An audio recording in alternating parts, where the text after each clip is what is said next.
Deep inside the architecture of a massive transformer model, there's a very specific rhythm to the data. In those early layers, information flows through a really intricate, bustling geometry. Tokens are passing signals, they're weighing context, and they're building meaning. It's an incredibly active mechanism. But if you keep descending, moving past the midpoint of the network, the environment changes completely. That intricate flow starts to slow down. The connections blur. Eventually, you hit what is essentially a structural ghost town deep within the neural network, a place where the math is technically still running, but the actual thinking has entirely stopped. What we're talking about is a quiet failure, and it's happening entirely out of sight. It's a phenomenon known as rank 1 attention collapse. In these really deep, obscured layers, the attention matrices just degenerate. They completely abandon the complex, multidimensional work of differentiating between words and concepts. Instead, they just flatten out. They lose their discriminative ability, and they essentially begin to lazily stare at the very first token in the sequence. It becomes this near-uniform averaging of absolutely everything else. The mechanism is still drawing power, it's still taking up memory, but it has ceased to contribute anything of actual value to the process. The researchers who mapped out this structural decay gave these areas a pretty fitting name, actually. They call them lazy layers. And a lazy layer is exactly what it sounds like. It's a deep, structural layer in a language model where all the attention matrices have degenerated to near rank 1. It's entirely redundant, it's functionally impaired. So, in a very literal sense, some of the world's most sophisticated artificial minds are essentially falling asleep on the job. The contrast is pretty striking when you measure the internal activity of the model. In an early, potent stage, say around layer 8, the attention mechanism is this vibrant map of interactions. It's a bustling intersection of ideas where every single parameter is actively weighing the relevance of different inputs. But by the time you hit layer 30, that whole complex geometry collapses. The map just goes stark white. It flattens into a uniform blank stare. The nuanced understanding of the text is replaced by a blunt, unthinking average. So the layer is physically present in the architecture, but it's completely absent in its function. Which brings us to the illusion of depth. If we step back for a second and widen the frame, the implications of this quiet failure are massive. The broader tech industry has basically spent recent years operating on a very expensive assumption. Immense amounts of capital, hardware, and electricity have been poured into stacking 48-layer or even 96-layer models. The governing logic has been pretty simple. More depth equals deeper comprehension.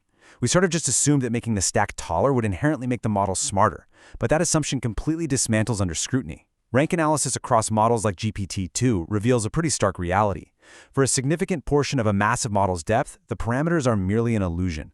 The graph of attention rank spikes beautifully in the early layers, but then it plummets, literally flatlining for the remainder of the network. We are building skyscrapers where the top 20 floors are entirely empty. Millions, sometimes billions of parameters are contributing absolutely nothing to the final output, while still exacting a heavy toll on our computational resources. So how do we fix this? By inheriting potent layers. To solve a structural inefficiency, you need a structural solution. Think of these massive language models kind of like a sprawling bureaucratic office. The brilliant early-stage workers are doing all the heavy lifting. They're the ones actually reading the documents, drawing the connections, and generating the insights. Meanwhile, the deep-level middle managers are basically just rubber-stamping the paperwork and passing it along. Well, the proposed mechanism to fix this is called Inheritune, and it operates like a ruthless corporate restructuring. First, you fire the deep-level middle managers, those lazy layers. You keep only the early, potent workers that have actually developed strong representations. Then, you initialize a compact model using only those elite workers. And finally, you iteratively train and progressively grow that condensed model. You're stripping away all the deadweight and forcing the remaining parameters to truly absorb the workload. The result of this restructuring is immediate and it's highly measurable. When a smaller network is initialized with these really potent early layers, it doesn't have to start learning from scratch. It already has a deep, nuanced grasp of the data, so the validation loss trajectories drop rapidly. The condensed, streamlined model quickly mirrors the exact capabilities of the massive bureaucracy it just replaced, converging faster and learning with far greater data efficiency. And out in the real world, that matters profoundly, because it means cutting down the massive environmental and financial costs of training AI and opening the door to running truly powerful models locally, right on our everyday devices. But we do have to talk about the cost of rebuilding. It's necessary to pause here and address the friction. There is always a cost to rebuilding something from the ground up. This process is not some magic, zero-cost wand that simply shrinks a model overnight. Restructuring an architecture that has already been trained requires a very deliberate and demanding intervention. Now, the optimistic read is undeniable, right? Smaller, elite models that run faster and cost a fraction of the compute to deploy. But the honest trade-off requires acknowledging the brutal reality of the process. To achieve this, the model must go through a computationally expensive, multi-round retraining phase. You're progressively adding layers and training them to match the baseline performance of the original giant. So you pay for the efficiency of the final product with the heavy friction of the rebuilding process itself. And frankly, there remain some significant unsolved variables here. This research, while incredibly precise, definitely has blind spots. The analysis of degeneration is strictly focused on the attention modules. The causal self-attention mechanism is cured of its rank collapse. But the feed-forward networks, the MLPs that sit right next to the attention heads in every single block, they are left entirely out of this optimization puzzle. The ghost town has been cleared out of one neighborhood, sure, but we haven't even really surveyed the rest of the city yet.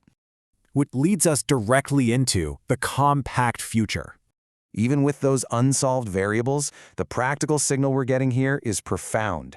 This fundamentally changes the trajectory of AI development. For a really long time, the strategy for efficiency was just brute force pruning. Just hacking away at a trained model until it was small enough to run. Inheritune shifts the entire paradigm toward deliberate, compressed design. It's about building models that are dense with intelligence from the ground up, rather than hollowing out a giant after the fact. And the ultimate payoff is a striking mathematical parity. You can take a giant 48-layer baseline model, identify the structural rot of its lazy layers, and recycle the potent weights. What emerges is a base model that is exactly half the size, just 24 layers, yet it hits the exact same validation loss. It is the exact same mind operating with the same capability, housed within half the space. It kind of forces us to reconsider what we're actually building when we scale these systems. The goal isn't just to build the tallest stack of parameters anymore. It's to build a machine stripped of its lazy layers. A streamlined architecture where every single parameter actually earns its keep. An artificial mind that is, finally, fully awake. Which leaves us with a totally new question. Will the future of artificial intelligence be defined by how massive we can build our machines or by how elegantly we can refine them? Please note, this explainer is AI generated with Notebook LM, drawn from When Attention Collapses, How Degenerate Layers and LLMs Enable Smaller, Stronger Models by Sunny Sunyal et al. Informational only, not advice. If you've been enjoying the journey so far, don't forget to like and subscribe. It really helps the channel grow. See you in the next one. Take care.